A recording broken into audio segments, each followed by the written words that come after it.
Welcome to the History of the World podcast. My name is Chris Hasler. And you're listening to Volume 2, The Ancient World. This is Episode 4, The First Babylonian Dynasty.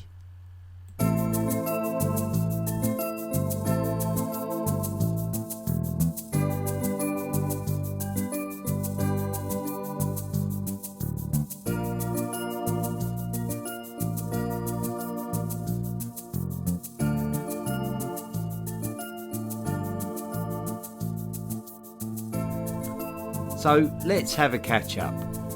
The first ancient society of Mesopotamia is the early dynastic period Sumerians, who lived in southern Mesopotamia after the Gem-Det-Nasr period ended in around 2900 BCE.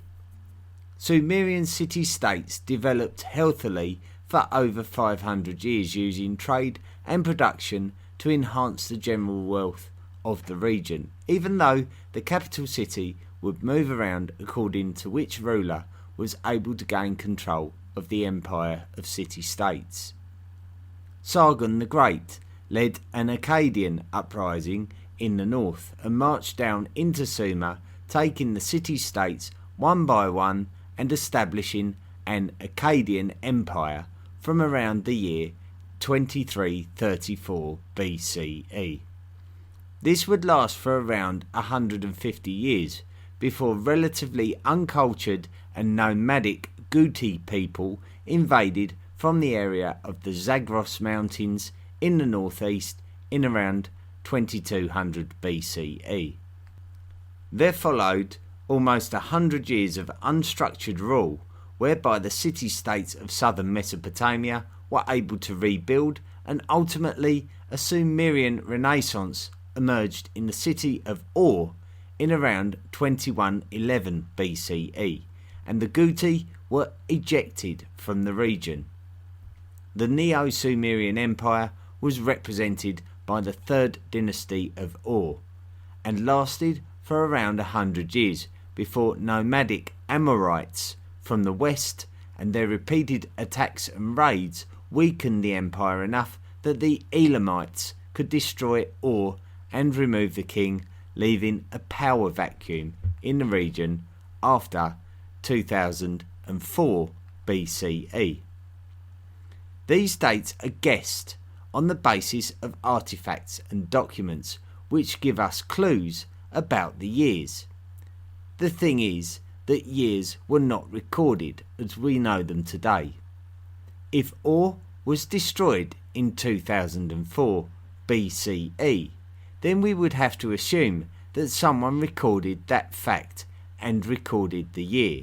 So we would assume that whoever recorded the year would have to have known that it was 2004 BCE, which is impossible.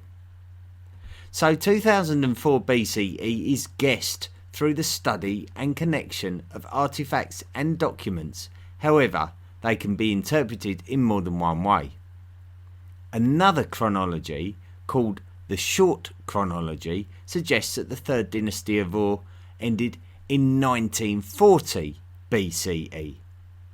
But we could spend an entire podcast arguing the pros and cons of each suggested chronology. We're not going to do that. I'm simply going to use the middle chronology of the ancient Near East, which puts the Elamite destruction of Ur to the year 2004 BCE. The aftermath of the fall of Ur. Those less cultured nomadic tribes from the west of Mesopotamia were Semitic speakers. Originally, the first Westerners to move in were the Akkadians. The Akkadians established themselves in Mesopotamia and were then, in turn, troubled by more Western Semitic peoples who we know as the Amorites. The Amorites were themselves comparatively nomadic peoples, but they were organised enough to be an increasing threat to their Mesopotamian neighbours. When Ur was overrun by the Elamites, there was a power vacuum that the Amorites exploited. The language of Sumer was still Akkadian, since it supplanted the Sumerian language over the course of the previous 300 years since Sargon the Great had taken control of the region. These Amorite tribes that had effectively moved into the region had little trouble with the Akkadian language being Semitic speaking themselves, but it is also believed that there was no cohesiveness within the Amorites. They would happily plunder from each other if necessary. It is believed that they occupied the city-states of Mesopotamia and that the region was fragmented since they had defected from the dynasty of Ur before the invasion. The last king of that third dynasty of Ur that once had great kings such as Ur-Nammu and Shulgi was Ibbi-Sin. An official who worked for Ibbi-Sin while he was still the king was Ishbi-Erra. Ishbi-Erra, unlike Ibbi-Sin, was of Semitic heritage. Over time, cultural differences between Ibbi-Sin and Ishbi-Erra brought about tensions between the two men, and as Ibbi-Sin's kingdom began to fall apart, Ishbi-Erra was determined to distance himself from his king rather than stand alongside him. Ultimately, as we already know, the Elamites invaded Ur and captured Ibbi-Sin and took him away, never to be seen in Mesopotamia again. The third dynasty of Ur was over, and also so were the Sumerian dynasties.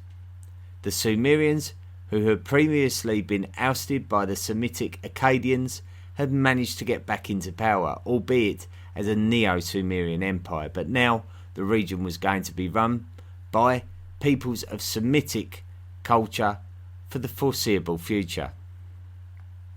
As mentioned before, Ishbi-Erra, a former official of the Neo-Sumerian king, was of Semitic origins and had also defected from the Neo-Sumerians.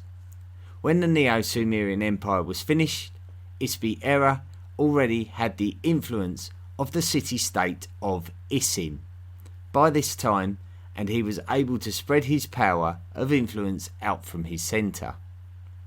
He would assume influence over the city-states of Nippur, Uruk and Eridu, while other kings would have little influence over more than their city-state by comparison. The king of Larsa, named Naplanum, is an example of this. Ishbi-Erra would in turn have to deal with those less cultured people who caused the whole problem in the first place. Those Elamites who had sacked Ur were ultimately sent packing again by Ishbi-Erra, who gained influence over the ruined city of Ur, and he would also push the Amorites back towards the west again. The Old Assyrian Empire.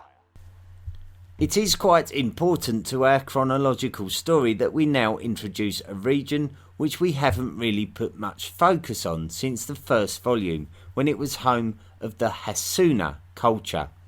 The Hassuna culture lived in northern Mesopotamia, but on the Tigris River, which is the easternmost of the two rivers.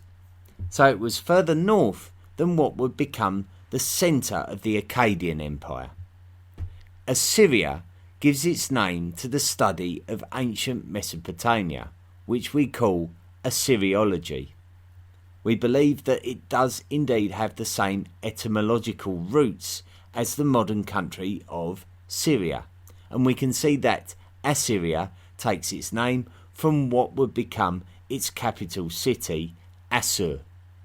Assur had a good strategical geographical location on the banks of the Tigris, making it a good stop-off point for any groups of people heading north, including Akkadians and Sumerians, who undoubtedly brought wealth and culture to the settlement.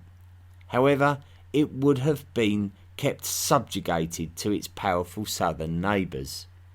By the mid-3rd millennium BCE, we know through the king lists that Assur was being ruled by a monarch, and those monarchs appeared to have Semitic names, so they likely had historical connections with the Akkadians and Amorites, but not so much with the Sumerians.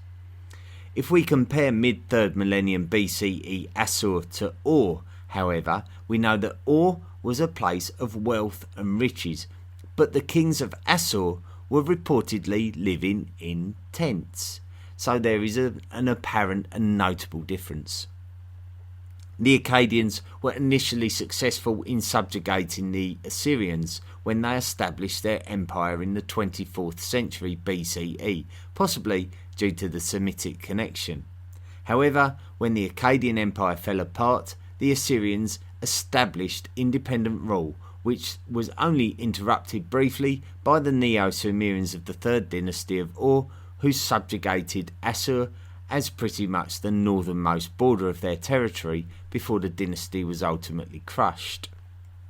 After this period, the Assyrians were allowed the opportunity to settle down and build their economy independently. They would do this by establishing trade links, but they knew that precious metals and stones were going to be coming from the mountainous terrains to the north, such as the Taurus Mountains. Therefore, the Assyrians set up trading posts, and one of the finest examples is at Kultepe in modern-day Turkey, where ancient texts have been found showing Assyrian administration of the town there. It was an Assyrian outpost called Kanesh. It was through such outposts that Assyrians were building their wealth and influence away from the prying eyes of the south, which was still in political turmoil, and overcoming climatic setbacks such as droughts, which would stunt the economy of the region. Shamshi-Adad I. Fast forward to the year 1815 BCE by the middle chronology, and Assyria had been slowly growing unchallenged for over 200 years. The capital city was a well-fortified city-state called Assur, and trade routes were healthily established across Anatolia, especially in the northwest. The king of Assur was Erishom II, who was the son and successor of Naram-Sin of Assyria, not to be confused with Naram-Sin of Akkad, who we met in the 2nd episode of this volume. Not a great deal is known about Erishom II, but it does seem like after 6 years of his reign, he was usurped by an Amorite.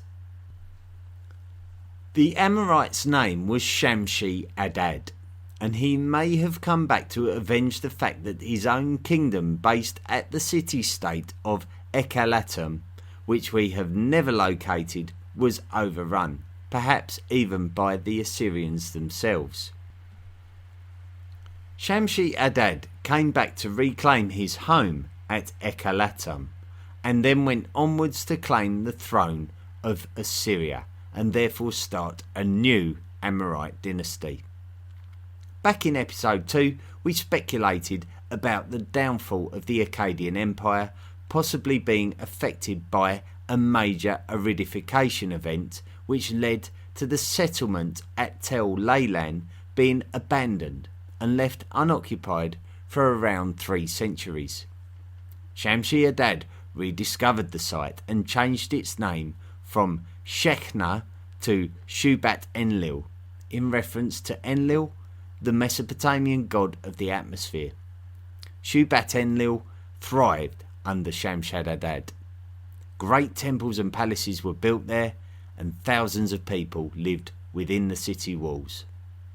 This episode is supposed to be about the emergence of the Babylonians. So let's go back to the story of the aftermath of the 3rd dynasty of Ur.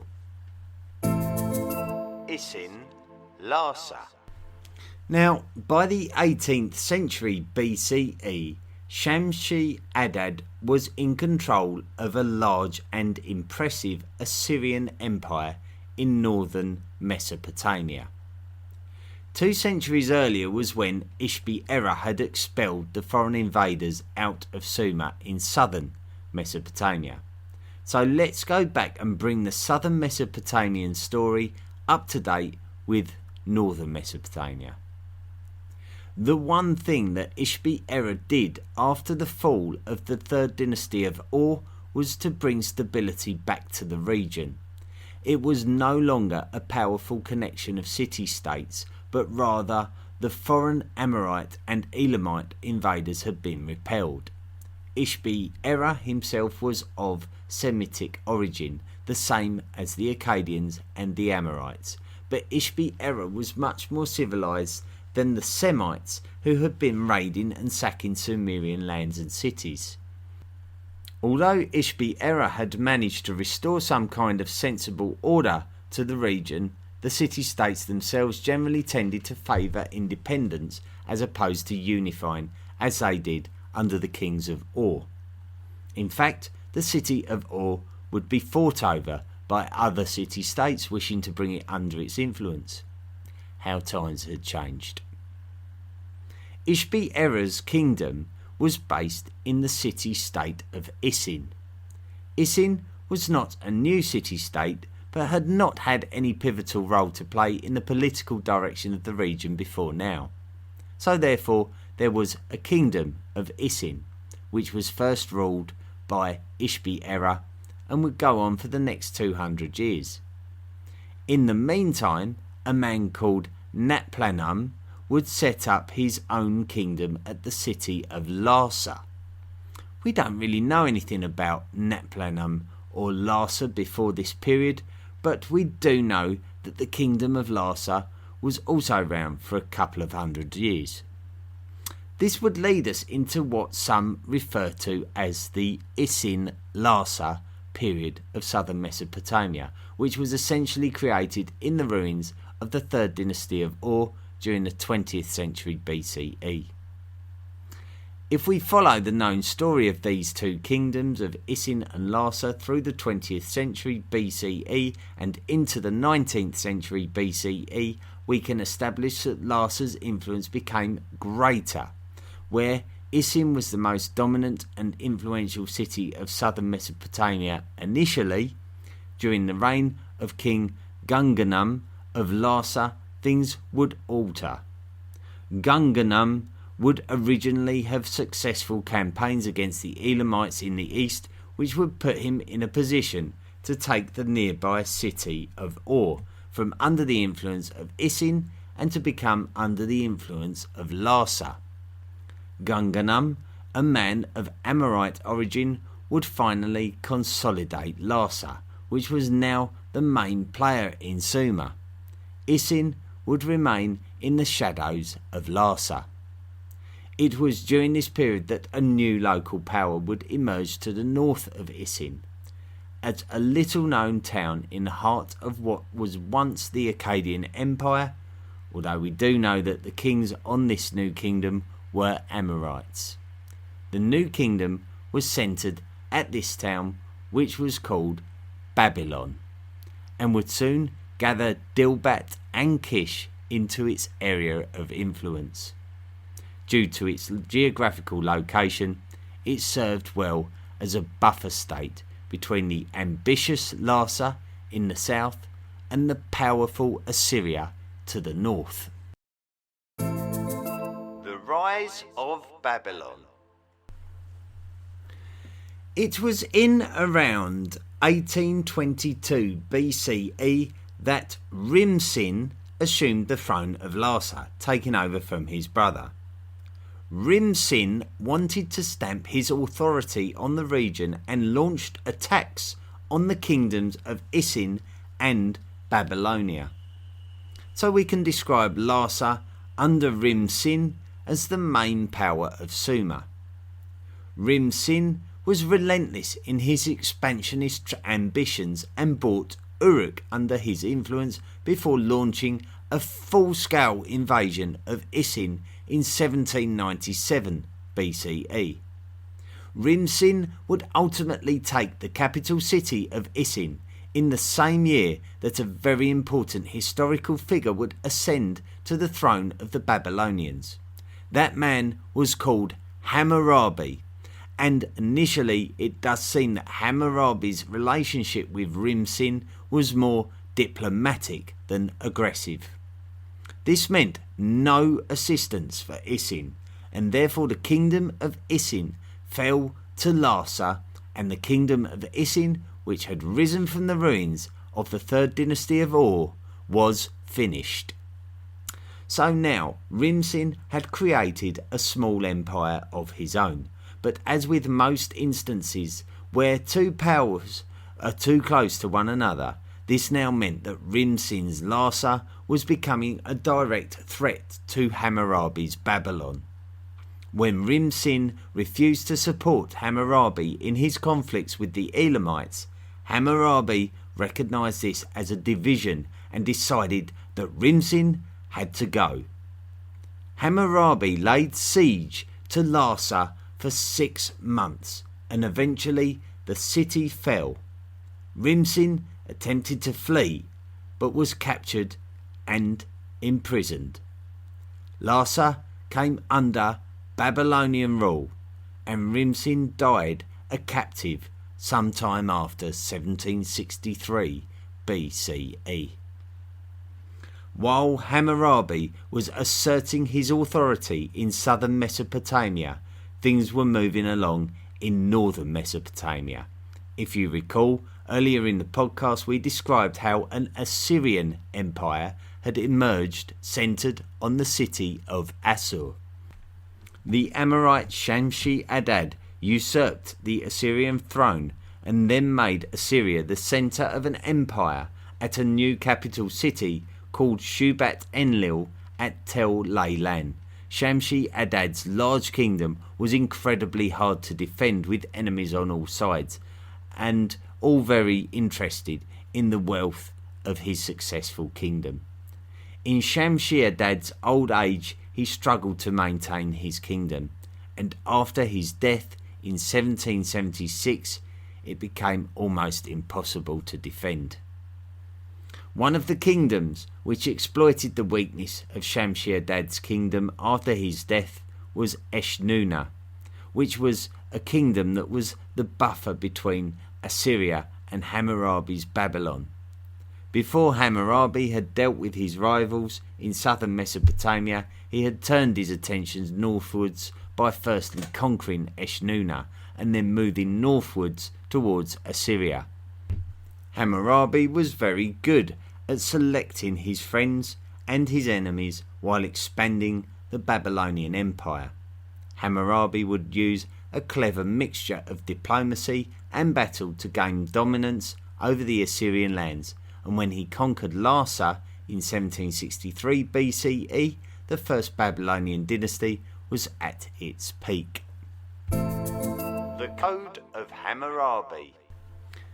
Now, in the last episode we briefly discussed the discovery of some 5,000-year-old law codes that had been commissioned by one of the kings of Ur during its third dynasty. The most famous of all ancient Mesopotamian law codes is the one commissioned by Hammurabi himself. At the beginning of the 20th century, a basalt still was excavated which contained the law code in the Akkadian language in the cuneiform script. The most famous quote in the code is the one that says, "If a man destroy the eye of another man, they shall destroy his eye. If one breaks a man's bone, they shall break his bone. If one destroy the eye of a free man, or break the bone of a free man, he shall pay 1 gold mina. If one destroy the eye of a man's slave, or break a bone of a man's slave, he shall pay 1/2 his price." As with the previous law code discoveries, we can see that the status of the individual in these societies is very significant. Slaves had clearly less human value than citizens and freemen, but we could determine this from the previous codes too. There is also a difference between the sexes.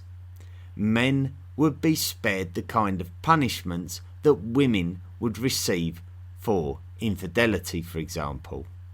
Men would be allowed to play away, whereas women were to be tossed into the Euphrates. Coming of age was also a factor. If a house was to collapse and kill its owner, then the builder would be executed. If the house was to collapse and kill the owner's son, however, then the builder's son would be executed. The aspects of trial by ordeal and harsh punishment for those who falsely accuse others of crime are also written into the law code. So while the code of Hammurabi was extremely enlightening and significant in regard to learning more about ancient Mesopotamian culture, a lot of the law code was already an understood law of society anyway. All Hammurabi did was publish and update the law that people were living by already. And after Hammurabi, the law would be republished and updated accordingly. The Code of Hammurabi was a groundbreaking discovery, but I don't necessarily think that Hammurabi was necessarily a groundbreaking lawmaker. He just took it upon himself to establish a necessary and modern law code based on the diversity of his empire. One thing we do know is that if a slave turns to his master and tells him that he is not his master, should that slave be found guilty, then his master is to cut off his ear. Babylonian mathematics. The first Babylonian dynasty is the home of many excavated clay tablets which demonstrate some of the first mathematical ideas. But make no mistake about it, these ideas are a lot more advanced than simple addition, subtraction and multiplication. If you recall, the only time we've tackled anything of major numerical significance was when we were talking about how the people of Mesopotamia were measuring time and using duodecimal and sexagesimal counting systems based on the numbers 12 and 60, which we can see with 12 hours in half a day and 60 minutes in an hour, for example. The people of Old Babylonia would favour the sexagesimal counting system themselves. The Babylonians would show a very advanced expertise in their mathematics, tackling subjects such as algebra and geometry to quite an advanced level. The big question would be why the Babylonians felt it was necessary to study advanced mathematics. Well, there would have been a growing pressure on bureaucracy with the development of agricultural law. We know that there would be compensation to farmers whose fields were flooded, for example, so it would be important to be able to assess the area of a field to assess its overall value. Taxation would have been in full flow by now, and especially when taxes would have to have been collected in from all the city-states. Geometric and algebraic expertise would have been important for all of these things. Although advanced mathematics can be traced to some degree back to the Sumerian early dynastic period of the early to mid 3rd millennium BCE, we can definitely see that there was more of a theoretical slant to the Old Babylonian mathematics. For example, mathematics would have had to have come in handy for measuring the area of a field or the measurement of a building or construction. But now we can see mathematics with no direct practical purpose. Mathematical experts appear to have been studying the nature of mathematics purely out of curiosity and leisure, and then making note of their discoveries in cuneiform on tablets. It is even possible that the Babylonians understood what we refer to as the Pythagorean theorem over 1,000 years before the lifetime of the ancient Greek philosopher Pythagoras. Chronology.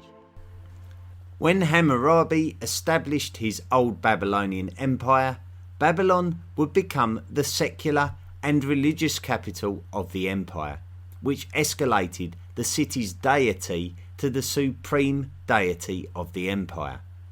Impressive buildings would have been erected in the city of Babylon. Hammurabi had done well to have established a very powerful empire with both legal and religious reform. He was a successful commander in battle and a master tactician of diplomacy. He had brought the Mesopotamian city-states to heel and gained control of the mighty empire based on Assyrian territory, not to mention its Anatolian trade posts.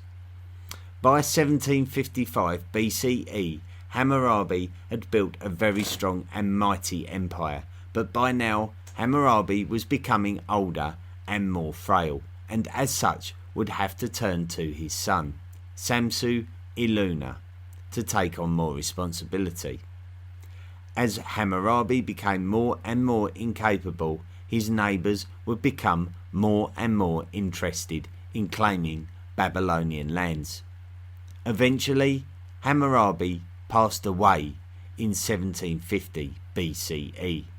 Samsu-iluna would take the throne of Babylon, but by now the realm was in danger. All of the cultural fragments of Hammurabi's empire rose up in rebellion against Samsu-iluna. Samsu-iluna was very much up for the fight, with battle victories and even the public strangulation and subsequent execution of a captured king in Babylon. He was no pushover. However, continued rebellions caused Samsu-iluna to be confined to the same size of empire that his father Hammurabi had inherited before all of his mighty conquests. Assyria split away from under the influence of Babylon, as did the Sumerian city-states as a united group from Ur in the south to Isin in the north.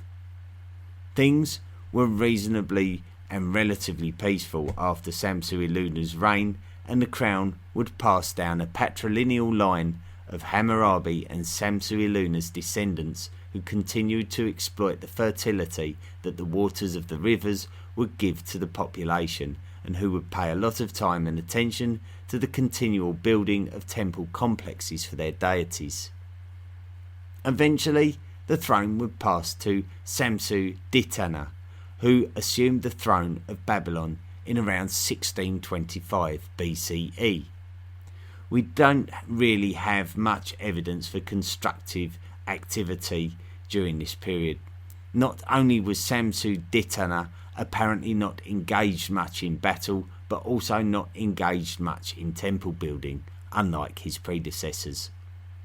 He seemed more concerned about the construction of statues dedicated to himself, which seems unbelievable considering that there appears to be evidence of Samsu-ditana's awareness of an imminent attack according to contemporary texts. The threats would come from Anatolia and northern Mesopotamia, which historically had been occupied by the Hattians and the Hurrians, which we mentioned as being to the north of the Akkadian Empire in episode 2. However, the Hattians and Hurrians appeared to have been supplanted in that region by a new Indo-European culture which had either migrated to or emerged in this area and were called the Hittites. The Hittites had slowly established themselves in many settlements before King Labana founded what could be described as the Hittite Old Kingdom in around 1664 BCE. It was the king Mursili who took the Hittite Old Kingdom throne in about 1620 BCE, and had an expansionist attitude. So after conquering lands around Anatolia, proceeded to march 2,000 kilometers down the Euphrates River to Samsu-Ditana's Babylon in 1595 BCE. There is debate about why the Hittites ventured all the way down to Babylon, but we do know that they did. When they arrived, they attacked the city of Babylon and sacked it. The Babylonian king Samsu-Ditana was never heard of again, and the city's statue of their deity Marduk was removed. After Mursili and his Hittite army had destroyed Babylon, they had to withdraw, and this is what is so confusing about Mursili's actions. The fact that he had ventured so far away from the centre of his kingdom way up at Hattusha in central Anatolia, only to have to withdraw again to return to his kingdom. Babylon was left destroyed and not occupied. Initially, the new Sumerian Empire in the south, called the Sealand Dynasty, which some years earlier had run Hammurabi's son Samsu-Iluna out of Sumer, came and occupied Babylon, but that did not last too long. Ultimately, it was the Kassites, a people possibly from the east, who took over the Babylonian Empire. As for Mursili of the Hittites, he returned to the centre of his kingdom in Anatolia, only to be assassinated when he arrived. We will talk more about the Hittites of Anatolia next time. Thank you very much for listening to this week's podcast about the Babylonian Dynasty, the first Babylonian Dynasty, and also the major player Hammurabi there, who's been introduced with his law code. So we discussed that slightly, an eye for an eye, and the origins of all of that. So a very interesting episode. It's also linked us up to the Hittites of Anatolia, so we're going to start looking into that and the first Indo-Europeans. So that's quite a significant step in ancient history and something that links us to the modern age. So something to be keen about for next week, the Hittites. It also links us to the Battle of Kadesh, which we're going to devote a special episode to during this ancient period of podcasts. And also it links us to the Egyptians, because obviously they were the other side in the Battle of Kadesh. So we're going to be talking about the Egyptians, albeit briefly. Certainly the Battle of Kadesh episode is going to be introduced alongside the Egyptian podcast, so we're going to have to wait a month or two for those. However, it's quite an interesting and action-packed period of history, so looking forward to next week. We've had very little in the way of feedback this week, so everyone's obviously been way too busy to make any comments about anything, but that's absolutely fine.